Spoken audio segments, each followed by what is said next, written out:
now we have questions until they kick us out. By the way, I do want to say, congratulations, this is the first campus that we actually got through that without people. Way to go, Stanford!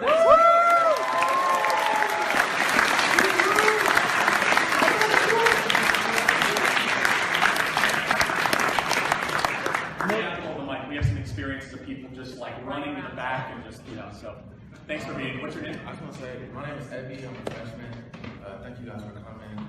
Ideas, free exchange of ideas. Ideas matter. You've been talking a lot about the disintegration of the Black family and how the lack of family structure in the Black community has plagued us in a lot of our problems. Recently, I've been trying to, I don't really have an opinion on this yet. I've been trying to look into Black Lives Matter and discover what the movement's really about. I used to support it, and recently I've been doing research. I'm learning that their movement is funded by George Soros. $33 million in Yup. He's a white liberal who's not really our friend. And then also I looked on the Black Lives Matter website, and I saw that instead of saying history, it says her story. They literally changed the word. They mention gay people, they mention women, they mention non-binary. They say nothing about straight Black men and nothing about straight Black fathers in the household. So it's like, I'm trying to figure this out because it's like, this is the thing I've noticed here, even in Stanford. It's like people, could get mad at me for saying it, but my thought is like, straight being there's not a lot of straight Black males here. There's not a lot of straight African American males here. A lot of them, I'm cool with gay people. I'm cool, I'm not homophobic. We all are cool with gay people. I'm cool with gay people. But the thing is, I've been researching this, and there's thoughts about population control and like how with gay Black men, you have less straight Black fathers. You don't have role models. So then we look to rappers and NBA players. So it's like, I'm cool with gay Black people. My best friend is a my best friend is a gay Black dude, bro. Like, I'm not homophobic, but I'm just saying I've been researching Black Lives Matter, and I've been understanding the politics and how they're funded by white liberals. And recently I've been feeling like they're white liberals in blackface because they're white liberals in blackface. When I say that, it's because the white liberals is all about feminism, LGBT. White liberals don't really care about Black people. I realize white liberals don't really care about you, bro.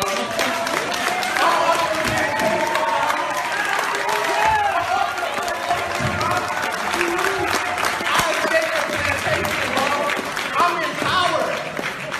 They don't want me to have power. They want to keep me dependent. But I'm realizing this. They put white liberal ideas, LGBT, woman, non-binary, white feminism, all that Hillary Clinton stuff, put it in blackface. Because if we say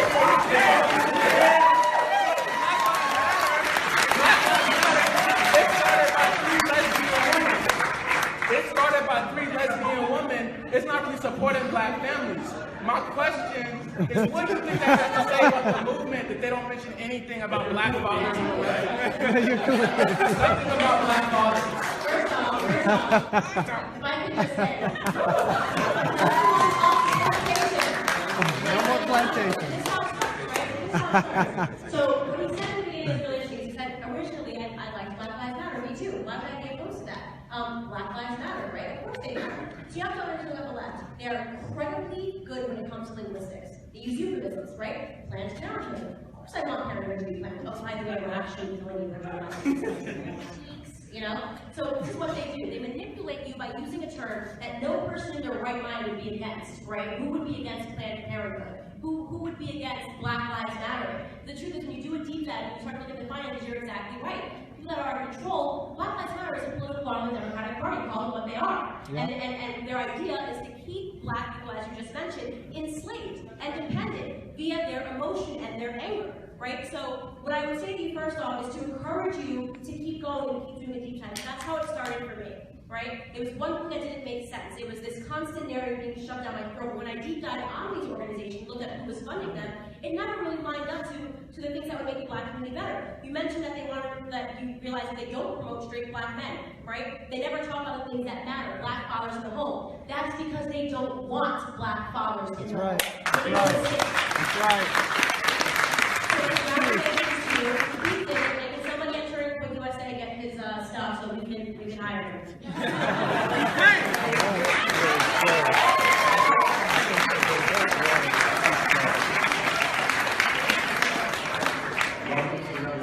Thank you for being here. Hello, my name is Devin. I'm a senior majoring in economics. I can confirm there are a lot of straight black men here standing. I'm on the left, and I can imagine you're going to have a lot of questions about race and immigration, but I wanted to push you on a more nuanced sort of set of economic thoughts, right?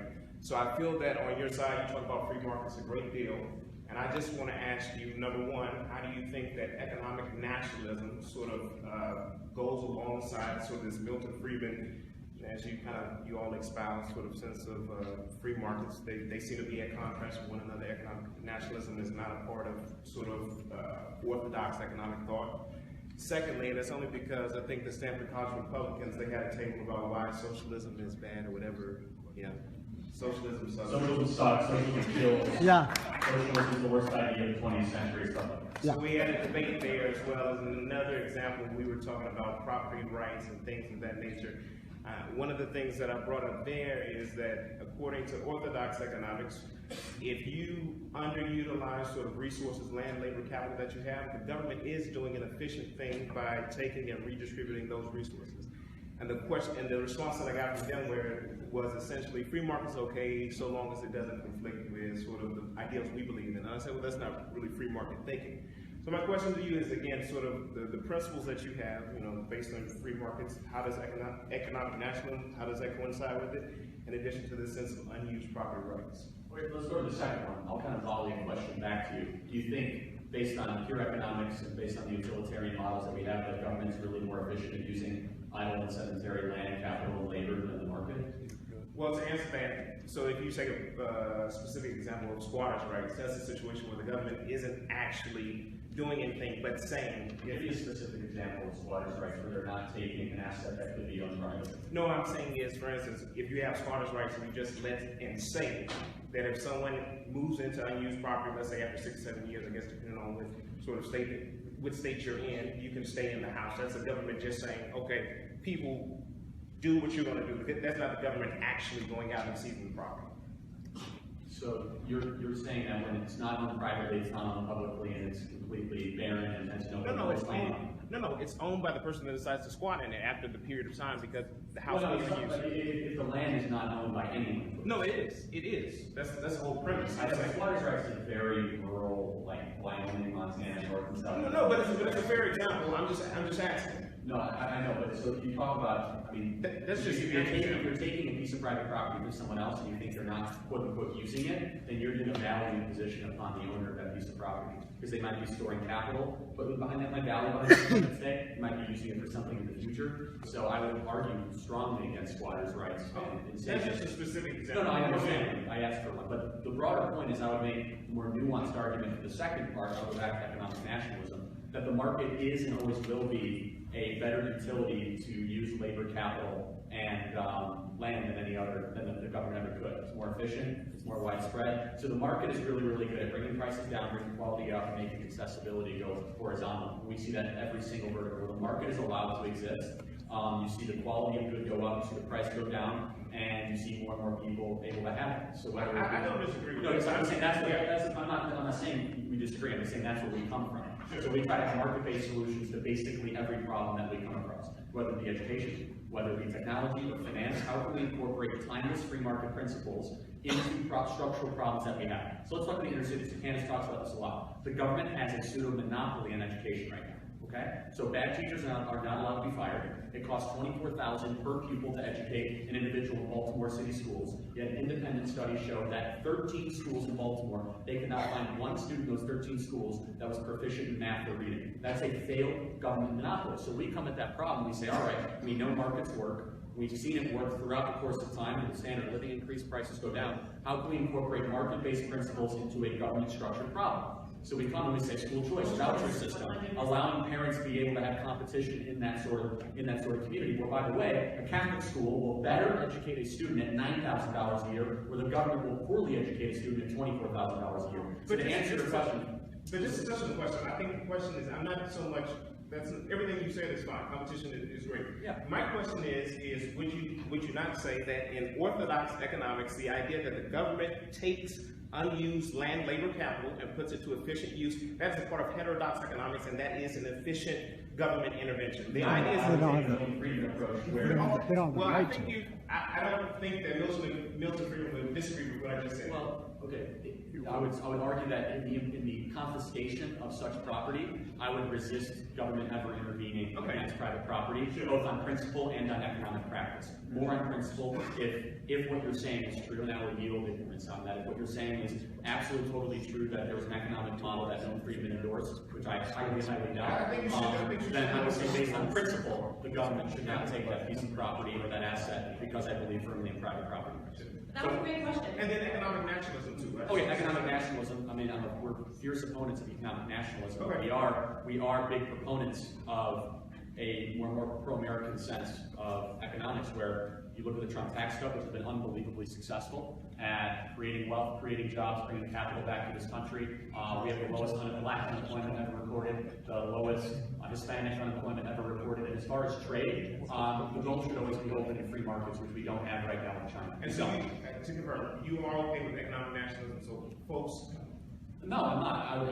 I hate that term because it's a loaded term. I would say that a more pro-American tilt to our economic policy is something to do. You know what I consider pro-American? Low taxes, low regulation, and a competitive on an international scale. That's what I would consider. So you would disagree with subsidizing, for instance? I don't think we should subsidize oil. I don't think we should subsidize refrigerators. I don't think because that's picking and choosing industries. By the way, we should subsidize solar panels or electric cars. Either way. So that would be my opinion.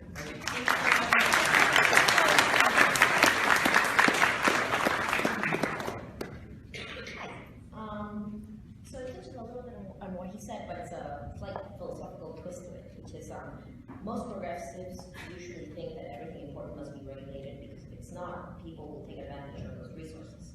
Many conservatives think that humans have an inherent capacity towards evil, which is why they usually are a little stricter with behavior in the family unit. So I was wondering, how can these seemingly dichotomous ideas exist currently, specifically in a place like Silicon Valley that it's like constant growth, constantly, like all the time? How do you do the first part of the question?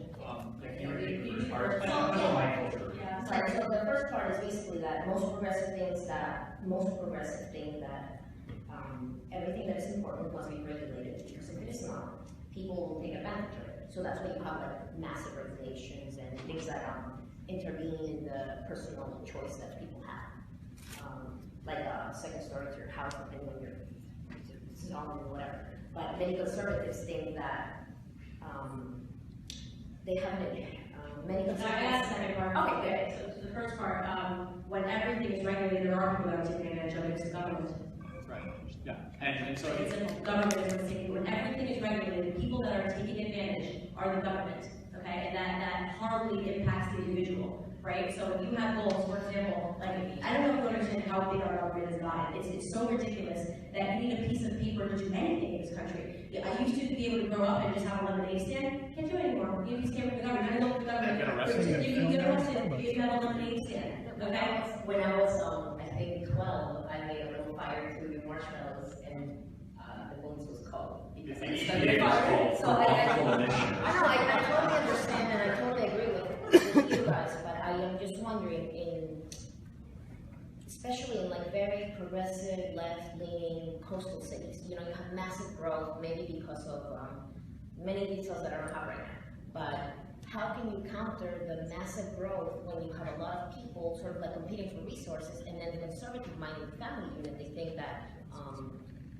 I mean, you heard the second part, right? I wouldn't make it as binary. I mean, look, so as far as like the Silicon Valley example, I mean, growth is fine. The best way to distribute resources is not through government planning or centralized control, through a market-based type system, whether it be food or water or transportation. And as soon as government gets far too into central planning, things start to get really screwed up. I mean, just look at this state; it's a disaster. It's a total mess. People are leaving the state in record numbers. It's totally and completely bankrupt. If you misgender someone, I think you go to prison now. It's an unbelievable mess. But look, I'll make this distinction. America should look a lot more like Texas and a lot less like California.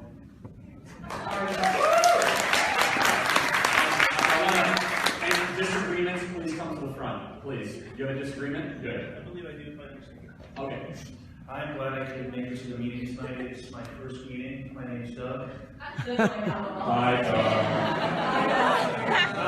I am a recovering socialist. I'm a 12 step, actually 12 rules for life.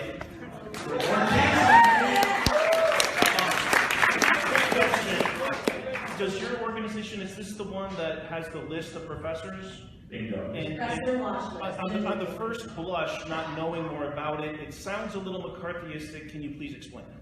Sure, so thank goodness perception should not always be reality. The professor watch list has been and continues to be one of our more controversial projects, but it shouldn't be. We started it in November of 2016, a couple of weeks after the election, mostly because I was getting tips and complaints from our student activists on nearly 1,000 campuses across the country. They were being wrongfully targeted, they were being ostracized and silenced in lecture halls across the country. And I started to tell people about it, members of the media, they kind of discounted it, and I don't think they gave appropriate amount of coverage to what was really happening. And so we took it to the next step. Let's say, well, let's start aggregating this information and use other pre-existing news sources, third-party verified, whether it be school newspapers, Huffington Post, MSN.com, all these things that these professors have done and have said. And the difference, I'll make a huge distinction right off the bat. I mean, we're actually showing you our list. McCarthy never actually did any sort of list whatsoever, for those of you that are students of history. The second of which, these professors should be thanking us for making their thoughts and ideas that they consider to be so brilliant public to the entire world. Word for word.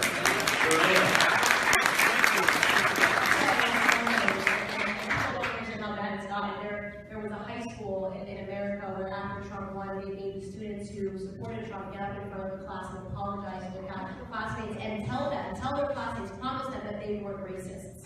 That is absolutely abhorrent. That's abhorrent, right? And thankfully we live in this era of smartphones. We can capture something like that. All we're doing is making these professors famous. Their ideas are so amazing and so great that we want to share them with the world. We're not saying fire these professors. We're not asking for anything to be done. We don't say if you're on this list, get fired. We're saying look at these amazing ideas. What do you guys think about that? It's not Professor Blacklist, it's not Professor Hicklist. Just watching. And by the way, we got one here at Stanford, we got a real beauty, so you guys can check that out. Thank you for watching. Hi. So I have a question for Candace. And so I've really enjoyed listening to your thoughts about the way that the Democratic Party is kind of taking advantage of Black America. And I was wondering, to what extent, I guess, the same is true for feminism. Because I've definitely noticed a lot of things in the feminist movement, which I think are very similar, which I think are actively harmful toward women. But on the other hand, there are significant kind of differences between the two populations, right? It's not like you can inherit that everyone has a male parent and a female parent. And so I was wondering if you think that issues like that mean that the approach should be different, or whether that should affect that in any way. Sorry, I think what issues should be different. Whether the way that we approach, or at least like the solutions to the ways that women are being. Right, so I hate modern feminism.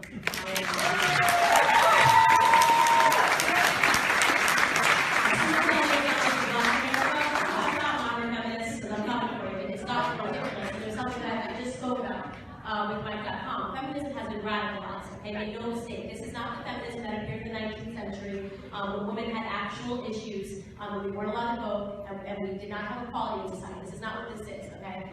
Feminism today is a means to demonize men. It has nothing to do with women, actually. Right. It is the practice that women are victims, and it is the practice that women can use their victimhood to take down men. Okay? The ideas that they perpetuate are absolutely ridiculous. And they get on the platform, oh, strong women, we don't need them, we don't need to get married. Look at the results and the numbers of what happens when you remove men away from their children and away from other women, okay? I spoke about this again with Mike.com. So we learned that when you remove a father from a home, you have 5% of them that dropped out a father in their home. They end up, they are 5 times more likely to end up impoverished in their life. They are 9 times more likely to drop out of high school. They are 20 times more likely to end up in prison. What is this movement that is trying to remove men and demonize them and make it seem like they don't belong in the home, we just need to prevent it? Like, my hope is that if we keep preaching these ideas, you know, we actually do need men to reproduce. So if they're gonna continue, right? If they're gonna, this movement can't last. It just can't last. We would be to follow your gut here. There is something extremely wrong with modern feminism, people that are leading it, and make no question that the idea is only to attack men. This entire movement is actually about men and not women. Bingo.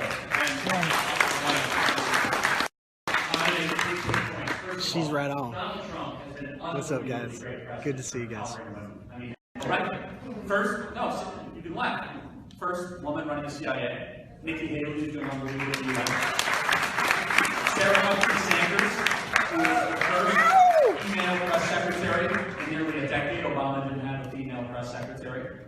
President Obama has more high-ranking women in cabinet officials in positions of any other president in U.S. history, gets 0 to no recognition for it. Women unemployment is at a 40 all-time low. Women entrepreneurship rates are going up. And by the way, modern-day feminism doesn't like to talk about how well women are doing in America right now. Better than men. Much better than men. Much better in every regard. Women are more likely to graduate college. Women are Less likely to commit suicide. less likely to go to prison. Don't forget Kelly. Much more likely to start business, less likely to commit suicide, much less likely to die in an act of combat, much more likely to die in an act of a crime. Women live a lot longer than men. Their life expectancy is 8 years longer than men. So there's a lot of things going in the right direction for women in America, all of which I have no trouble about. But when I look at the International Feminist Women's Society, I see no recognition of any of these amazing women leaders such as Nikki Haley and Sarah Huckabee Sanders and Gina Haspel, where they like not a woman because they're conservative, or Candace Owens. They don't consider them to be feminist enough. Number two, they don't make any sort of the recognition of the strides that women have successfully made over the last 60, 70 years to overcome this victimhood narrative, nor destroy the fake gender wage pay gap, which doesn't exist. Third and finally, you have, did Linda Sarsour speak here yet, or is she going to? Yeah, she did. She's a complete and Anti-Semite total, is what she is. I gotta be really careful about what I say right now. Horrible person. She's despicable. That's the right word. She's a despicable person because here she is, she claims to be a feminist and stays completely silent on how institutional theocratic Islam is the #1 enemy of women's rights across the world. Look at Saudi Arabia. Saudi Arabia. Women just have the right to drive. And she was celebrating. She was like, yay for Saudi Arabia. See, it's not that bad. Right? They can Yeah, it's drive. not that bad. We only need 5 men to accompany us when we walk down the street. We might be able to take off our burqa for half a second without getting our head chopped off. Yay! Look at our progress. And that's what these modern feminists, that's what they promote. They take down someone like Candace Owens, they promote someone like Linda Sarsour. It's absolutely disgusting. Make no mistake. Modern feminists is about teaching women that they are, in fact, weaker than men. That's exactly what it is. They dressed up in something else. Stay away from it. I'm telling you, it's toxic. Thank you.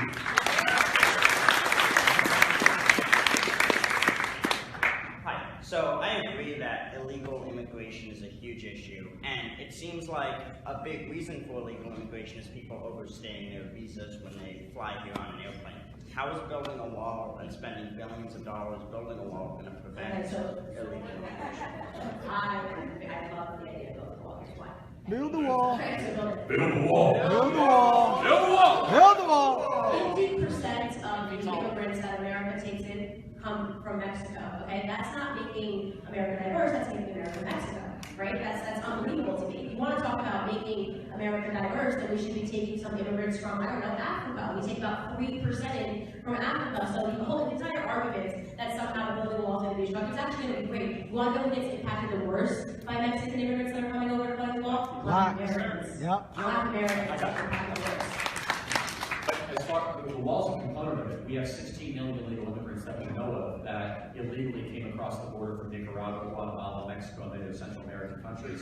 Stop the bleeding. idea, so I'll do 2 things. Saying that we don't have money for a wall, when we have a $4.4 trillion annual budget, and we can't find $10 billion to secure the wall, which will save us hundreds of billions of dollars in taxpayer subsidies of illegal immigrants, is absolutely incomprehensible to me. Not to mention, an illegal immigrant from Mexico, Nicaragua, Guatemala, or El Salvador is twice as likely to commit a crime versus a natural born citizen. We have 56,000 illegal immigrants from Central American countries in our prisons that we are feeding breakfast, lunch, and dinner that should be deported back to their home countries with a receipt for the amount of money and crap that we had to spend for them in legal costs, in judge costs, border patrol apprehension costs, so on and so forth. Make no mistake, if they were really sending their best, Mexico would prevent them from leaving. Right. Okay? So we should build a wall, first and foremost, and then, if anyone overstays their visa, they should be deported. That's how you solve that issue. And we should have a much more technologically advanced immigration system, and you're right. We should have a pro-legal immigration system. We should open up our legal immigration population and say we want the best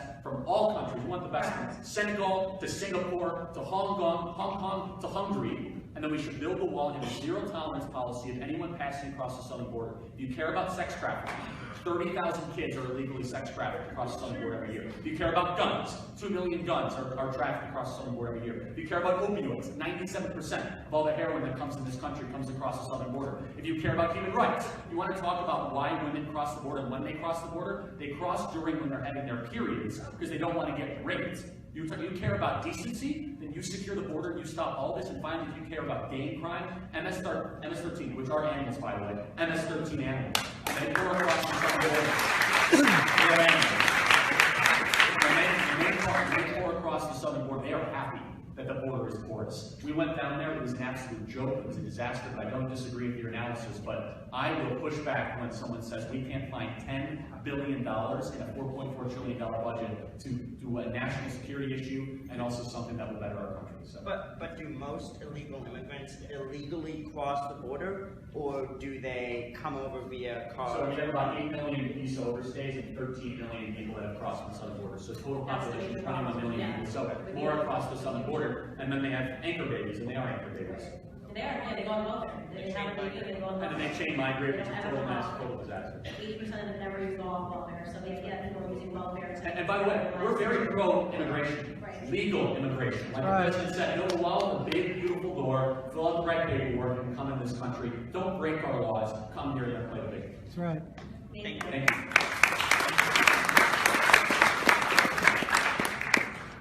Hey, I'm left of center, so yeah, I guess. Thank you. Chapman. I'm sophomore studying history, and I'm interested in rhetorics of populism, rhetorics of nationalism, etc. And so I've been pretty interested in listening to your talk because you begin by saying that it's facts, not feelings, that matter.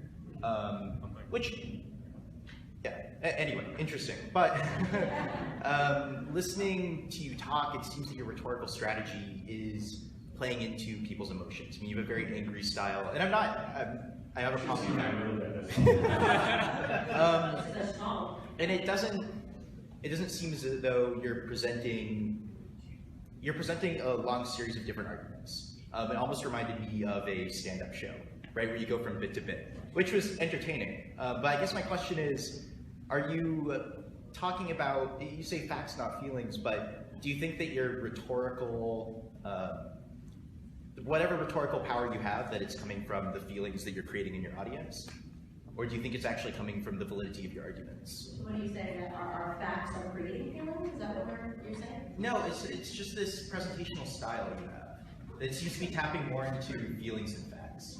Right? So I wonder, how do you reconcile that with what you said at the beginning? Well, we're talking about facts. I don't really understand what you're saying. You're saying that the facts are making people emotional? Is that your argument?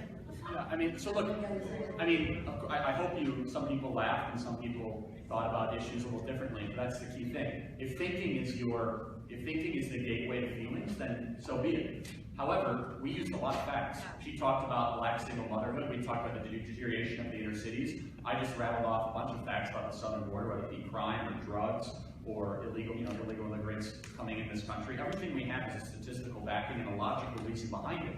So when we say facts over feelings and you're creating and sculpting public policy, we take a step back and we do critical thinking and reflection based on logical history, perspective, and good ideas, timeless ideas that can stand the test of time and natural rights and respect for the individual.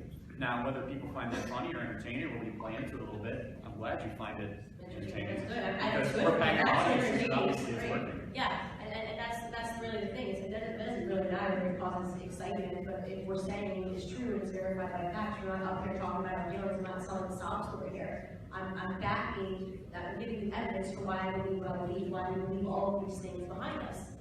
So I guess the question is really to the audience. You're asking them why they're getting excited, maybe because it's the first time that they're seeing their ideas reflected on campus. Yeah.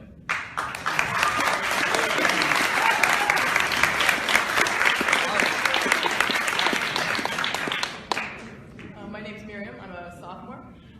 My question is about identity politics. I know conservatism and TPU values the individual of all else, but at the same time, Candace, you tailor your message specifically to the Black community, and TPU kind of taps into that to turn you into a weapon. So how can you how can you kind of use the, tailor your message to a single community and kind of highlight the importance of that to them without kind of slipping into the identity politics that's, abhorrent on the left? So here is where we find that people have identity politics identity is okay. I'm a Black and I'm a woman. If I want to go have a party with a bunch of Black women and talk about Black hair, we're not against that. That's identity. We all are different human beings. Identity politics is when I get into a room of Black people and I say, because you are Black, you therefore must do this. I don't do that. You have not heard me say one thing. I don't tell them what to vote for, who to like. I tell them to understand that because you are Black, right, they are using their Blackness to dictate how you should perform. I'm talking about identity politics and telling them they need to not ever do that or never accept that and think as individuals. We have no problems with identity. We don't want an anarchistic society. We're not saying that you can't be, have interests as a Spanish person and me. We're not saying that Jewish people can't be in discuss what happened in the Holocaust. We have identity. Identity should be celebrated. It's okay to be different. The problem is when people tap into those differences and they weaponize it within the political spectrum. I'm not doing that, but I appreciate you using me as a weapon. I don't think I know whatsoever. But I just want to differentiate. Identity politics is different from identity. We have no issues with identity. You should celebrate your identity, and that should be okay. Don't let it be hacked by people that have more nefarious causes. Thank you. Anyone in line of disagreement, raise your hand. Like a fierce disagreement, anyone? We're really all just going to agree. For those of you that disagree, come to the front, please, because we're running short on time. Sorry, question. You're getting so close. Jeff, you're getting so close. Come to the front. Yes, my friend. Yeah. Quick question. Are you disagreeing with what the speaker has said or with the views of TPUSA? Sure. And then we will get to yes. Sorry. You have to ask the question. Yeah, you gotta ask the question in 30 seconds before. So. Okay. Thanks for being here. Hi, Michael Straka, senior at Stanford. I have a disagreement with something you posted on Twitter recently. Oh, yeah. You mentioned that one of the topics that would be discussed today is that Donald Trump is the greatest president of the United States. Ever. That we will see. God bless Donald Trump. Trump is your president. I'll tell you exactly what I tweeted. Okay, so my question for you, Charlie, is Mega. does this necessarily imply that Donald Trump is a better president than Kanye West would be were he to be elected? That actually makes no sense. Kanye West is not a president. It's a question that makes sense. Well, if he were elected in our lifetime. You're not seeing him as a president. You can then update that if he was a president and say Kanye West is the greatest president. Kanye West is not a president. So how can you disagree with the statement? Yeah, if he ends up being a great president, it's elected. I said Donald Trump will go down as the greatest president of our lifetime. That's what I said.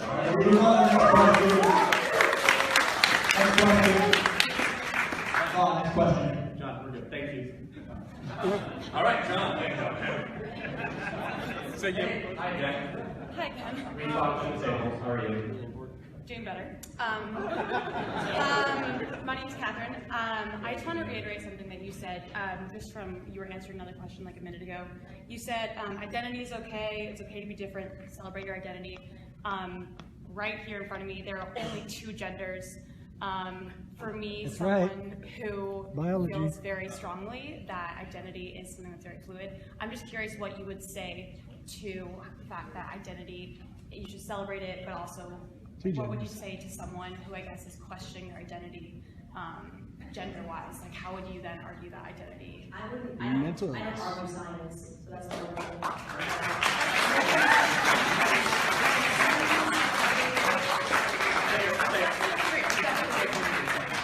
I'm just saying that's sex, not gender, but I respectfully disagree. So. Sex and gender are directly related. Come back. Come on. This is a good thing.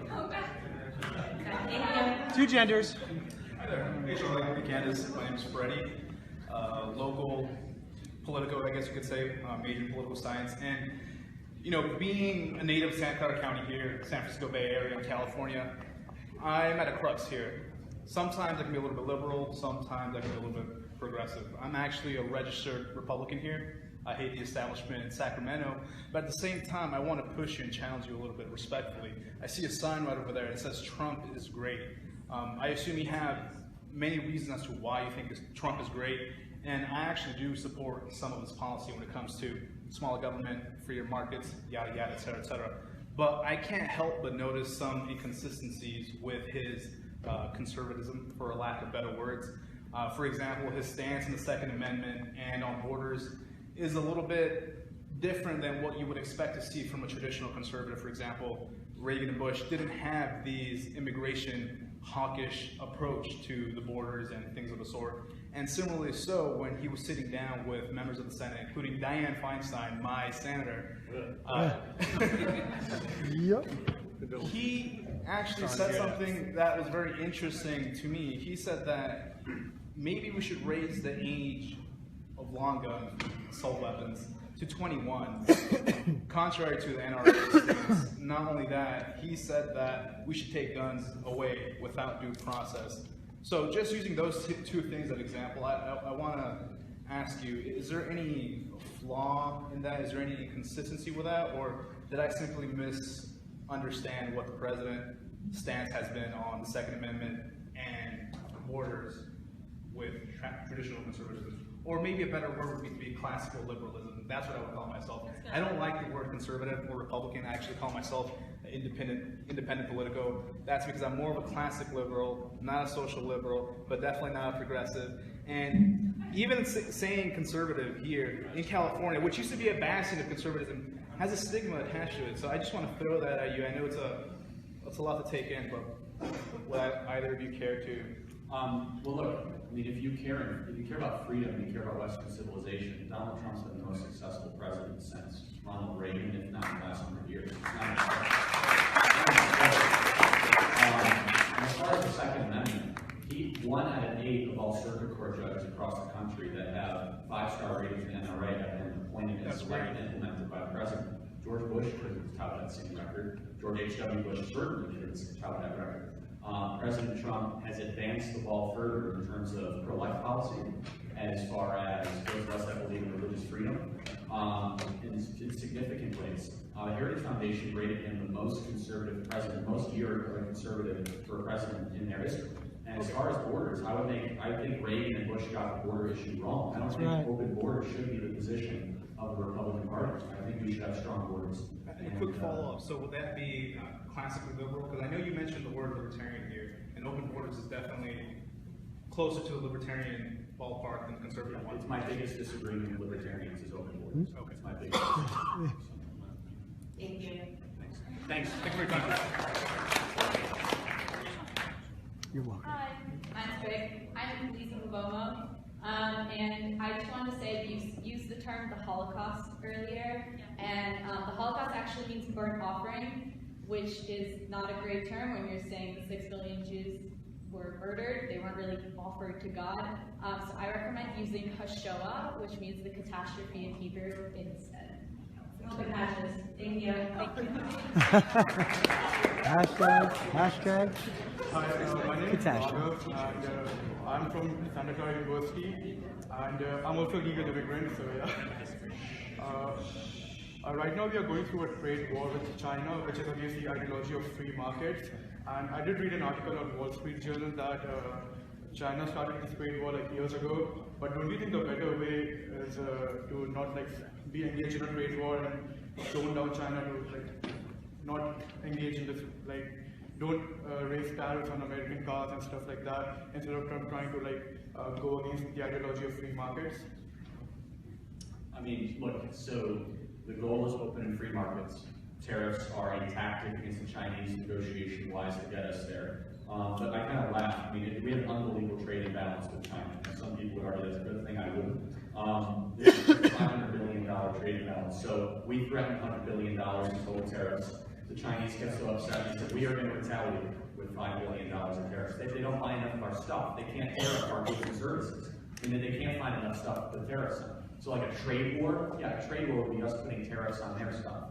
I mean, but I'm not endorsing it, nor am I tolerating it. But look, here's another thing the president doesn't get credit for, which really irritates me, and all these critics and all this, I don't like them. Like, we're about to see the end of the Korean War, folks, because of President Trump. Make no mistake. People were mocking him on January 3rd when he sent out a tweet. He said, I have a bigger button than yours, and I'm not afraid to use it. Yeah, we all laughed. You know what? Intelligence reports at the highest level of CIA will tell you that Kim Jong-un took that unbelievably seriously, was suffering from sleep deprivation for months. Seriously. Because he said there actually might be a U.S. president who has the balls to use U.S. force in the Korean Peninsula again. And that is brought into the negotiation table. That's why we're denuclearizing. That's why the South and North Korean president are hugging on international TV, and then I have to watch on CNN Stormy Daniels. I mean, if Obama was doing this, they would have given him, well, they already gave him a Nobel Peace Prize for doing nothing, by the way. By the way, Obama oversaw the rise of ISIS, wrongly got rid of Gaddafi, let Putin do whatever he wanted, saw worsening tensions with China and Korea, and they call him this great arbiter of peace. Weakest president of our lifetime.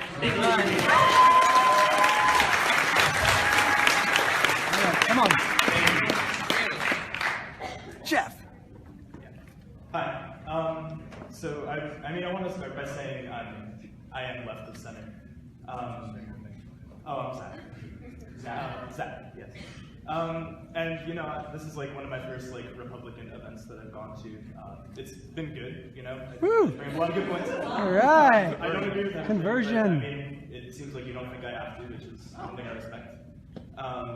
And there's just one thing that I wanted to ask about that, it hasn't come up, and I can tell by your posters, it's not really the focus of your organization, but you say that you support facts and not feelings, right? So I was wondering how you reconcile this with Trump's climate policy or environmental policy, because this is a pretty significant threat, in my opinion, based on the evidence that I've seen and the research that I've seen. Which threat is that? Climate change, specifically, and I know it's a politicized term, but I'm just interested to know what you think. They changed it from global warming to, this is what I think Democrats says, if they love linguistics, they changed it from global warming to climate change. You know why? Because when scientists started looking into global warming, right, there was actually no faction that had to back up their arguments. So they changed to climate change because climate's always changing, right?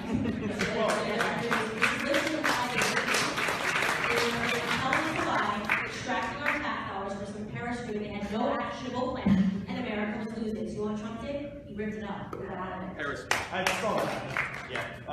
But those are distinct, scientific terms. Like climate change, global warming is happening. There are curves. That lasts 20 years. You can look at the studies yourself. There is a 99%. Let's talk about this. There's rising global temperatures. So let me ask you 3 quick questions. Can you prove humans are contributing to it? Can you prove how long it's been happening and what the causation is? And can you prove that anything we can do can stop it? Can you answer those 3 questions? I can. So the first part of humans are contributing. Well, I'm just a freshman in college, but if I could, no one can. The answer to those 3 questions are. Well, it's kind of how science works. Yeah, you can prove humans are contributing using the scientific method. Wait, could I just address? Can I address you? You can address me. Well, okay. We'll do this after. No, it's important. We can talk after too. No, but here's the question. Here's the 3 main questions: is can you prove humans are contributing? Can you prove that what we're going to do is actually going to affect global temperatures positively or negatively? And then at what cost? Are we going to completely restructure our carbon-based economy for something that is still having an immense amount of debate, dialogue, and discussion around? Because I'll tell you right now, other countries such as India and China, they're trying to get their hands on as many fossil fuels as possible. Now, if the market wants to go towards a carbon-free economy, so be it. The government should not subsidize it, nor should we get in an international pact, as Candace mentioned, which will restrict our economic competitiveness while all of the countries that hate us are going to burn as much coal and as much natural gas as they can get their hands on. That's right. That's exactly right. The Paris Agreement doesn't work in the state where there's nothing actionable, and it was right to pull us out of it completely. Okay. Well, for the first part of your question, people causing climate change, it's kind of a boring explanation. I can tell you not to do too many boring things, but for sure, definitely, there's a thing called the Seuss effect. You can look it up if you want. Basically, yeah, there's certain isotopes of carbon that decay when they're taken in by plants, and then turn into fossil fuels. So underground. So ultimately, those isotopes decay when they're burned or released into the atmosphere. The fact that the concentrations of those isotopes are increasing shows that it's almost certainly linked. Can you draw a direct correlation using the scientific method of the aggregation of those isotopes to rising global temperatures? Well, yeah, of course, because more so than sunspots or natural climate activity? I'm just curious that the reason I ask is real climatologists ask these questions and they're still debating them. The ones that are not government funded or highly politicized. Right. Where's the money? there is a 99% consensus on So what about the 1% science and not democracy? We don't vote on gravity. We don't vote on Newton's second law. I mean, if you don't want to do the reading, you don't have to. I have. I guarantee you I've read much more than you have. The answer to the question is science for democracy. No, you said 99%. If it's 100%, then it's true. 99% is an opinion. That's not, I mean, I can debate with you about how science works. How is 99% prove anything? Seriously. You can't, 99% of the people in this room can believe one thing that doesn't make it true. No, scientists. These are scientists that have put their entire work and their entire life on the line. Yet at 3%, it's 97%. The statistic I do is 97%, which is a totally flawed statistic. But let's pretend it's true for a second. That 3% that disagrees in defects, I want to know why they disagree in defects. But the reason is not consensus. If we're able to prove without a shadow of a doubt that there's a direct causation or correlation between fossil fuel activity and rising global temperatures, it would be 100%. Those 3% that are defecting and disagreeing, that's what science is all about. That's why we have a scientific method. That's why they gather and they disagree and they discuss. But you came at it from, how could I disagree with facts? I'll give you a fact that hasn't been proven. Sorry guys, we have one more question. I'm sorry. You made it! It better be good. Jeff, it better be, no pressure. Thank you, sir.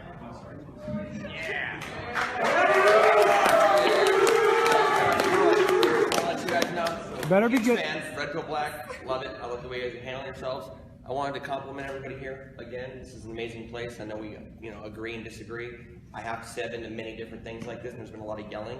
I just want to give props to both sides, whether you agree or not.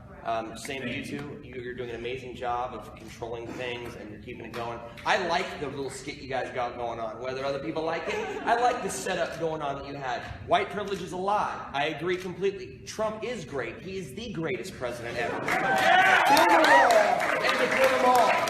Illegal is not a race, okay? Just like I'm just saying, bottom line. I ask people, how are you going to protect your children? You're going to use the forks and knives that you're left with? You're in London, yeah. You feel me? So I just want to say, just breaking it down, and I heard someone talking about rhetorical arguments. Ethos, pathos, and logos, people. Bottom line. That's the part of an argument. You're going to appeal to people's emotions with facts and data. Ideological arguments, you can use whatever you want, race, but facts and statistics, they turn me on. I like things like that. So when I'm just saying, when I have somebody in front of me who is a well-spoken, articulate woman of color, who's standing up for what she believes in, and I'm hearing the constant attacks, it really does remind me as a Caucasian white male, blonde hair, blue-eyed, almost the equivalent. I am deemed a Nazi, I'm a racist, I'm a bigot, I'm everything you can imagine, and it kind of brought me to that question earlier. Are we more racist than we were in the 40s? I don't know, but I can tell you that in the early 2000s, I was not called a bigot, a Nazi, a racist. So true. So, and all the time.